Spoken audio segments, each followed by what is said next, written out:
नमस्कार आदाब दोस्तों, चलिए आज 24 मार्च शाम देश की बड़ी खबरें हम आपके सामने लेकर के आ गए हैं। सबसे पहली और बड़ी खबर, असम के अंदर होने वाले विधानसभा चुनाव से पहले एक और बड़ा सर्वे सामने आया है, जिसके आंकड़े हम आपको बताएंगे कि इस बार असम के अंदर किसकी सरकार बनेगी, बीजेपी की या कांग्रेस की। तो आगे हम आपको इसके आंकड़े दिखाएंगे। वहीं दूसरी बड़ी खबर उत्तर प्रदेश से आ रही है, जहां पर बीजेपी के नेता को एक बड़े आरोप में गिरफ्तार कर लिया गया है। वहीं अगली बड़ी खबर डासना से आ रही है। डासना के जो देवी मंदिर के पुजारी हैं, उन्होंने एपीजे अब्दुल कलाम जी को लेकर के एक और विवादित बयान दे दिया है, जिसके बाद लगातार जो है हंगामा मचा हुआ है। वहीं अगली बड़ी खबर में हम आपको बताएंगे, देश में बढ़ते कोरोना संक्रमण को देखते हुए स्वास्थ्य मंत्री ने लॉकडाउन को लेकर के एक बड़ा बयान दिया है। वहीं अगली बड़ी खबर, कोरोना के बाद देश के 130 करोड़ लोगों को एक और बड़ा झटका,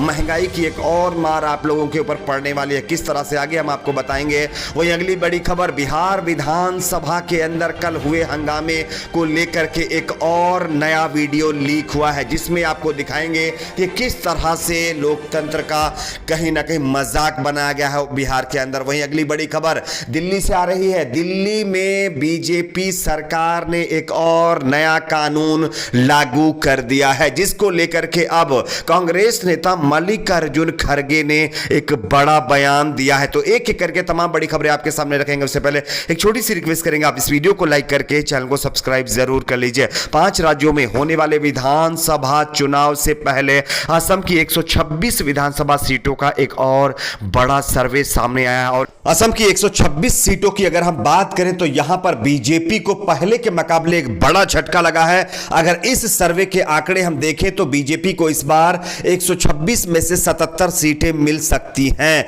जबकि पिछली बार लगभग 86 सीटें मिली थी। तो अगर नुकसान की बात करें तो 9 सीट बीजेपी की यहां पर कम हो रही हैं, जबकि कांग्रेस पार्टी को यहां पर फायदा हो रहा है, लेकिन इतना नहीं कि वो अपनी सरकार बना पाए। कांग्रेस पार्टी को पिछली बार के मुकाबले इस बार 14 सीटों का फायदा हो रहा है। तो कांग्रेस पार्टी को इस बार 26 यानी कि सीटें पिछली बार मिली थी, इस बार 40 सीटें मिल सकती हैं। एआईयूडीएफ को लगभग 7 सीटें और अदर के खाते में 2 सीटें जा सकती हैं। तो यह है दोस्तों असम की 126 सीटों का सर्वे। लेकिन यहां पर जो सबसे बड़ी बात वो यह है कि बीजेपी फिर से सत्ता में वापसी कर सकती है, लेकिन यहां पर बीजेपी की लगभग 9 सीटें जरूर कम हो रही हैं। बात करते हैं दूसरी बड़ी खबर की। अवैध शराब मामले में बीजेपी के दिग्गज नेता गिरफ्तार हुए हैं। उत्तर प्रदेश से बड़ी खबर आ रही है। देसी शराब में मिलावट कर शराब के ठेके व स्थानीय बाजारों में बिक्री की जाने वाली अवैध शराब की भारी खेप के साथ भाजपा नेता अजय पटेल सहित 8 लोग गिरफ्तार किए गए हैं। पकड़े गए लोगों के कब्जे से विंडीज ब्रांड की मिलावटी 363 शीशी शराब, 20 लीटर स्प्रिट, 1 कार, 2 बाइक और 5 मोबाइल के साथ साथ 1750 रुपए नगद बरामद किए गए हैं। पकड़े गए शराब माफिया के खिलाफ पुलिस ने मुकदमा दर्ज कर जेल भेज दिया है। मंगलवार शाम पुलिस ऑफिस स्थित दुर्गा बावी सभागार में जिलाधिकारी अमित कुमार सिंह व पुलिस अधीक्षक अभिनंदन ने संयुक्त रूप से प्रेस वार्ता कर घटना का खुलासा किया है। एसपी ने बताया कि गिरोह का सरगना सराय अकिल कोतवाली के कनैली निवासी अजय पटेल है, जो कि बीजेपी का मौजूदा यानी कि बड़ा नेता है। तो ये एक बड़ा मामला आया है, यानी कि अजय पटेल प्रतापगढ़ से मिलावटी शराब मंगवाकर उसकी होली व पंचायत चुनाव के दौरान बिक्री करने वाले थे, लेकिन उससे पहले ही पुलिस ने उसको धर लिया और इनके खिलाफ मामला दर्ज करते हुए जेल भेज दिया है। बात करते हैं अगली बड़ी खबर की।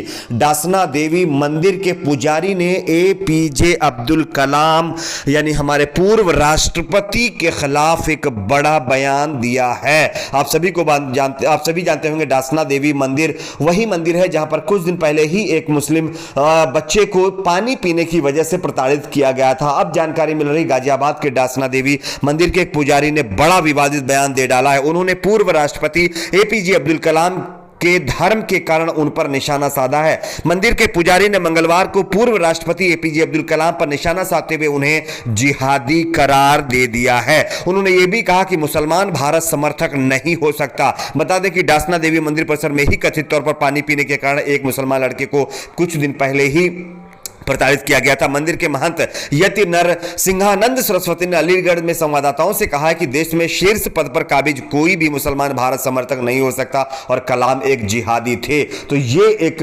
बड़ा विवादित बयान जो कि डासना देवी मंदिर के पुजारी ने दे दिया है। अब इसके बाद देखना यह होगा कि उत्तर प्रदेश सरकार इस पर क्या संज्ञान लेती है। वैसे ये वही पुजारी लोग हैं जो गोडसे भक्त अपने आप को कहते हैं। बात करते हैं अगली बड़ी खबर की। स्वास्थ्य मंत्री हर्षवर्धन जी का बड़ा ऐलान। देश में बढ़ते कोरोना संक्रमण को लेकर के लॉकडाउन लगेगा या नहीं लगेगा, इसको लेकर के उन्होंने अब स्पष्टीकरण दिया है। केंद्रीय स्वास्थ्य मंत्री डॉक्टर हर्षवर्धन ने दावा किया है कि देश में अब लॉकडाउन नहीं लगेगा। कोरोना के बढ़ते केस चिंताजनक है, लेकिन इससे दूसरी लहर नहीं कहा जा सकता।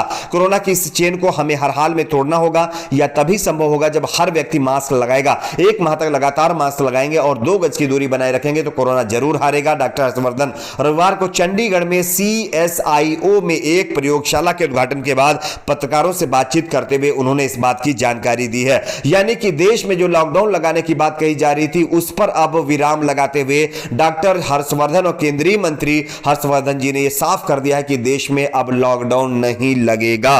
बात करते हैं अगली बड़ी खबर की। कोरोना के बढ़ते संक्रमण के बीच देश के 130 करोड़ लोगों को बड़ा झटका लगा है। होली का त्योहार करीब आप सभी जानते होंगे लगभग हो ही चुका है, लेकिन पिछले साल की तरह इस साल भी होली के रंग में भंग पड़ने के आसार लग रहे हैं। कोरोना संक्रमण के बढ़ते मामलों ने सरकारों को सचेत कर दिया है। अलग अलग राज्यों में अभी से भीड़ भाड़ में होली ना मनाने के लेकर के निर्देश जारी कर चुके हैं, लेकिन बताया जा रहा है कि डीजल, पेट्रोल और खाने पीने की चीजों के बाद खाने वाले तेल की कीमतों में भारी इजाफा होने के संकेत हैं। जानकारी के मुताबिक 52% दाम खाने पीने के तेलों पर बढ़ जाएंगे। तो ये एक और बड़ा झटका है। अच्छे दिन है, एंजॉय करते रहिए। बात करते हैं अगली बड़ी खबर की। बिहार में विधानसभा में कल जिस तरह की घटना हुई वो बेहद शर्मनाक और बहुत ज्यादा चिंताजनक है। आप सभी लोगों ने देखा किस तरह से विपक्ष के विधायकों की कुटाई की गई है और उनको जो है विधानसभा परिसर से बाहर ले जाया गया है। लेकिन इस मामले पर बताया जा रहा है जहां एक तरफ आरजेडी लगातार नीतीश कुमार के ऊपर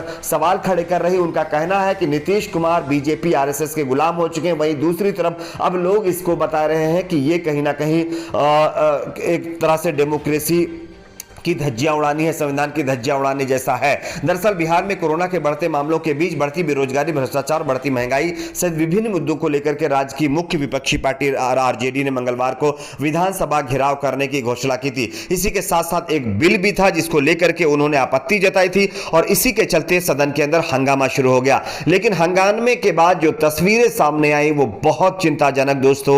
पूरे सदन में कल अफरा तफरी थी और जिस तरह से ये सारा मामला हुआ है ये कहीं ना कहीं एक सवाल खड़ा करता है कि आज हमारे देश की राजनीति किस हद तक और कितने निचले स्तर तक पहुंच चुकी है। बात करते हैं अगली बड़ी खबर की। दिल्ली में मोदी सरकार का एक और नया कानून, एनसीटी कानून, जो कि अब दिल्ली सरकार के अंडर में पावर कम कर दिए गए हैं। अब वहां के जो राज्यपाल हैं उनके अंडर ज्यादा पावर होंगे, जिसको लेकर के कांग्रेस नेता मल्लिकार्जुन खड़गे ने अब मोदी सरकार को लेकर के बड़ा बयान दिया। दिल्ली राष्ट्रीय राजधानी राज्य क्षेत्र शासन विधेयक यानी national capital territory of Delhi amendment bill कल यानी मंगलवार को लोकसभा में पास कर दिया गया, जिसके बाद अब नेता प्रतिपक्ष मल्लिकार्जुन खड़गे ने इसे वापस लेने की मांग कर दी है। उन्होंने कहा है कि इस बिल को वापस ले लेना चाहिए और दिल्ली सरकार की शक्तियों को लौटा देना चाहिए। आज आम आदमी पार्टी के साथ यह हुआ है, कल उनकी जगह कोई और पार्टी होगी। उन्होंने कहा कि वे राज्यों और केंद्र शासित प्रदेशों की चुनी हुई सरकारों को लोकतांत्रिक अधिकारों को नहीं छीन सकते, जिसके खिलाफ उन्होंने आवाज उठाई है। अब आप लोगों की अपनी इस पर क्या राय है नीचे कमेंट बॉक्स में बताइए। वीडियो को लाइक, शेयर, चैनल को सब्सक्राइब जरूर करें।